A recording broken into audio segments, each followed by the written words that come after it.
Immensity was excited by a look. See, I mean, this is a kind of a contradiction. But it is there, it's a fact. There can be beauty of form in a painting or in a music or whatever you want to call it. There can be beauty of form. There can also be beauty of the formless. Beauty of the formless. Immensity was exceeded by a look. So you can imagine immensity itself has become smaller than her sight. You see, a face revealed the crowded infinite. So the entire infinite is now kind of getting expressed in her face itself. It is present there. In other words, as if the face has become larger than the infinite.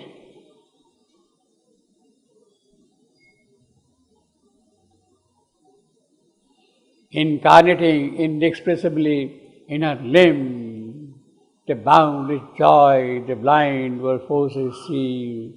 Her body is a beauty, moon, the seas of bliss. So he is describing, everything. Wisdom is there, word is there, love is there, heart is there, mind is there, life is there. Now he is coming to body. All her aspects, you see, physical, you see. Incarnating inexpressibly in her limb, the boundless joy the blind world forces see. Her body is a beauty. So you can imagine now her body of beauty like a beautiful moon in the clear autumn night, standing above the sea, and the sea is heaving up to the moon, jumping up, jumping up, jumping up to the moon. Full moon in the autumn night. You see.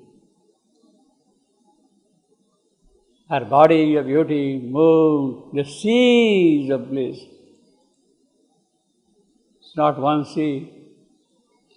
All the big oceans are there. See. Ocean of knowledge, ocean of power, ocean of love, ocean of life. All the oceans are there. And it is above them, she is standing like a beautiful moon. Her body is a beauty, moon, the seas of bliss. At the head, she stands of birth and toil and fate. At the head, she stands of birth and toil and fate. See how again emphatically it starts with an anapis at the head. She stands of birth and toil and fate. I am, you see. And the motion is very slow, deliberately slow, because she is standing there. She is not running, she is not walking. At the head, she stands of birth and toil and fate. Well, this is the famous line which is used to represent a mother standing at the staircase on the top of the staircase. She is there on the staircase in the meditation hall, up there standing. So at the head, she stands of birth and toil and fate. In the slow round, the cycles turn to her call.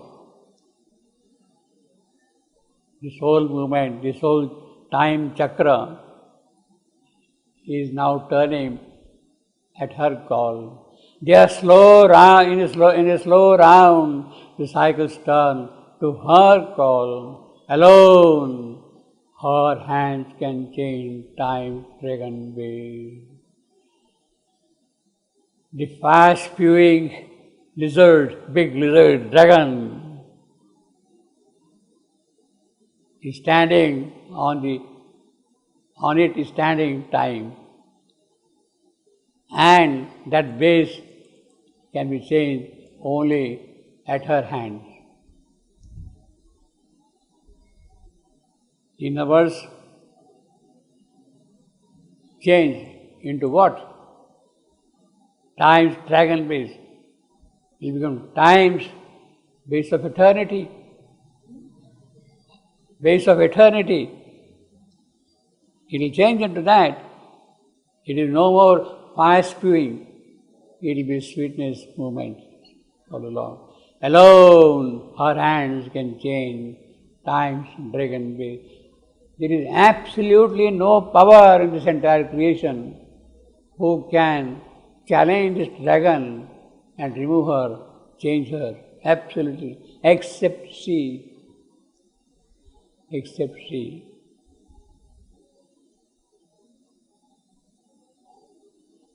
In Record of Yoga, Sri Aurobindo speaks of 4 great difficulties, 1912. Dragon, Sphinx, night, and a rock.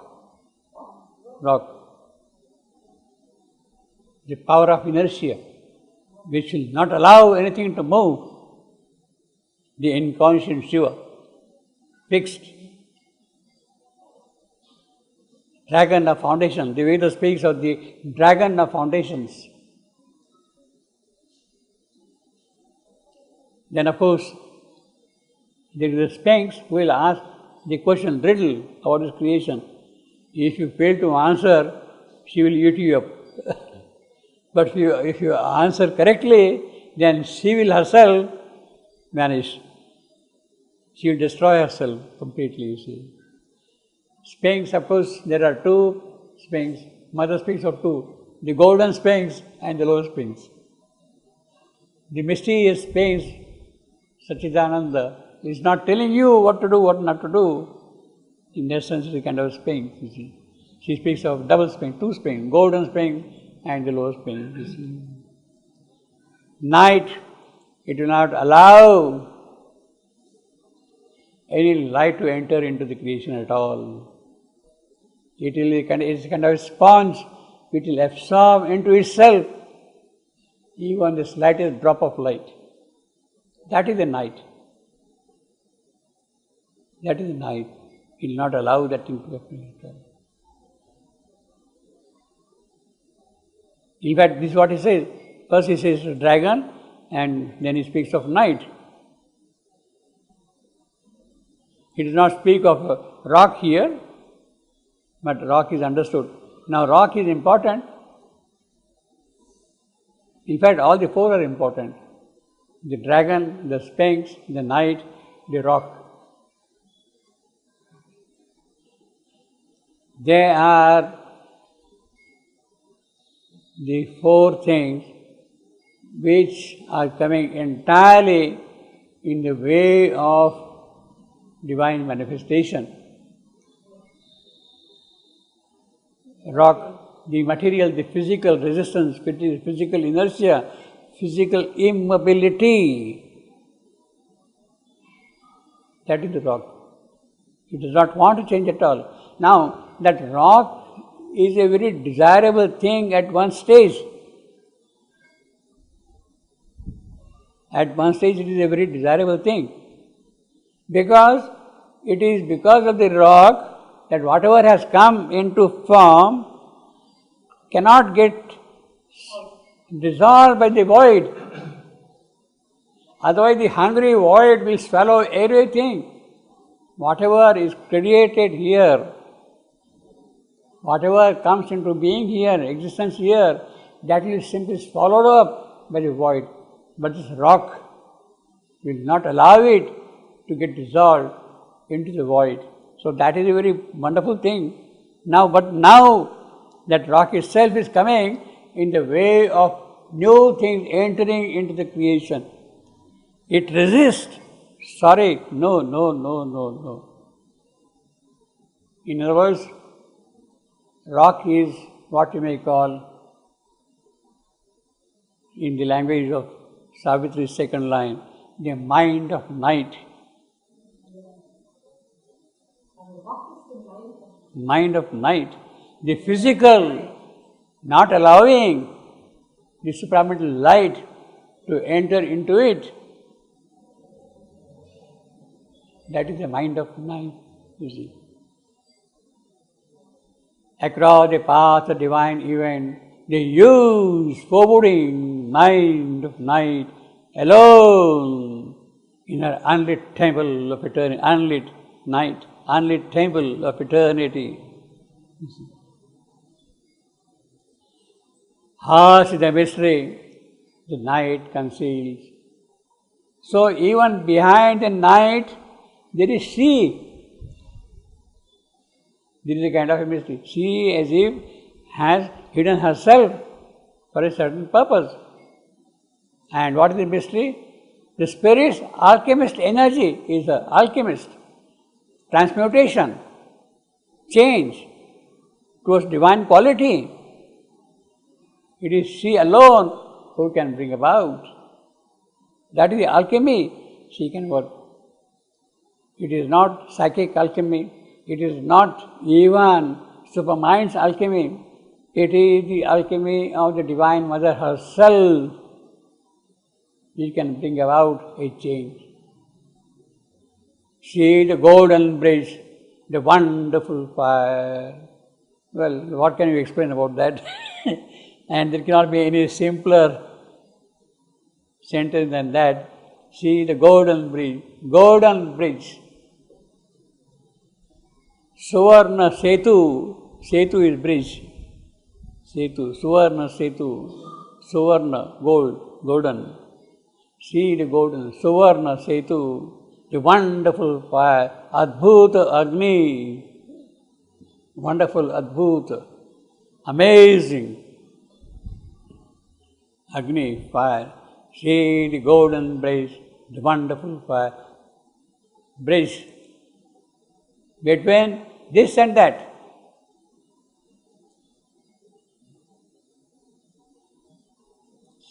That is what she is the link. She is the golden bridge. There has to be a call from below, and there has to be answer from above.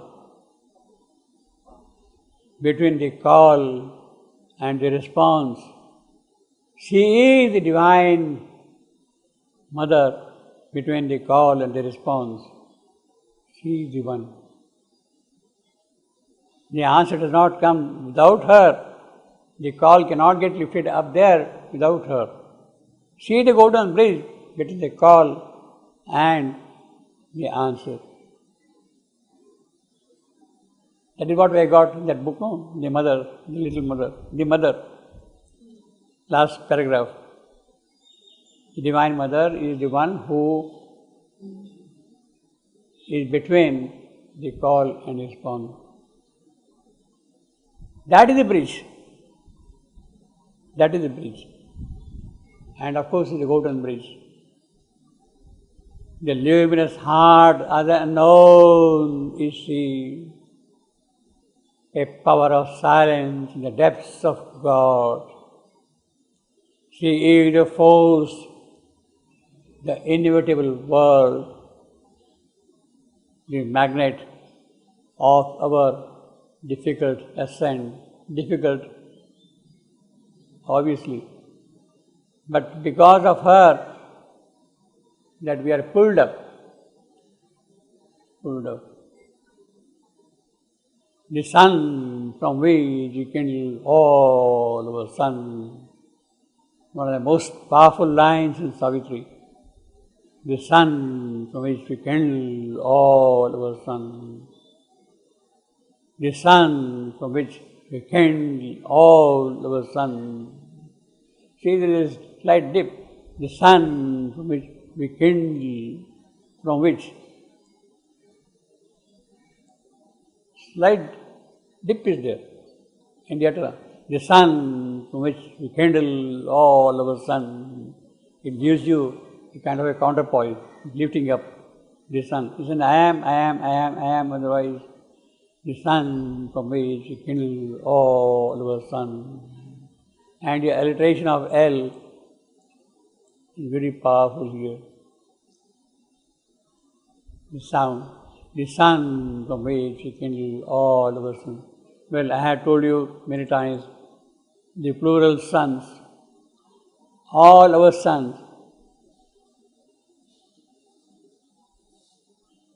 Now, of course, you can say, your sun is different than her sun, than her sun, than her sun, than her sun, than my sun. So, all our suns,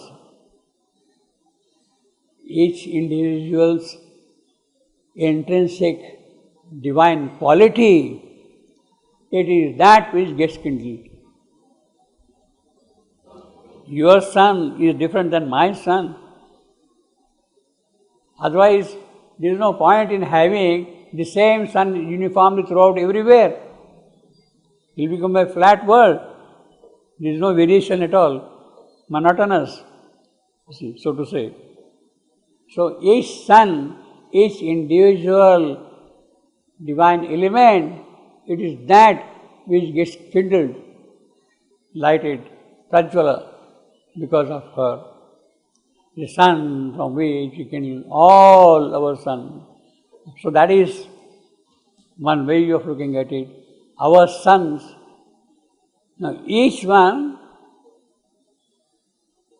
has his own sun. That is one aspect of it. But what are the suns? The sun of beauty, the sun of love, the sun of joy, the sun of truth, the sun of power, variety of sun. All, each quality is a brilliance by itself, with solar light, solar intensity, supramental content in it. It is that which gets kindled. In my sun, maybe the predominance might be of beauty, maybe it might be of wisdom, maybe it might be of love. It is that which now becomes really supramental brilliant because of her. The sun from which you kindle all our sun, the light that lays from the unrealized vast, the joy that beckons from the impossible, the joy that beckons from the impossible, the might of all that never yet came down. The might of all that never yet came down. It means that she will come now. She had never come down so far. In the entire evolutionary history, this has not happened. But now a moment has come that it must happen. This must happen. Yet came down. As if she is now poised to come down. She is waiting for the opportune moment to rush into this creation. The joy that beckons is impossible. So she is a magnet, she is the one who is pulling us up, joy who is beckoning up and all that, you see. The might of all that never yet came down. Why it didn't come down?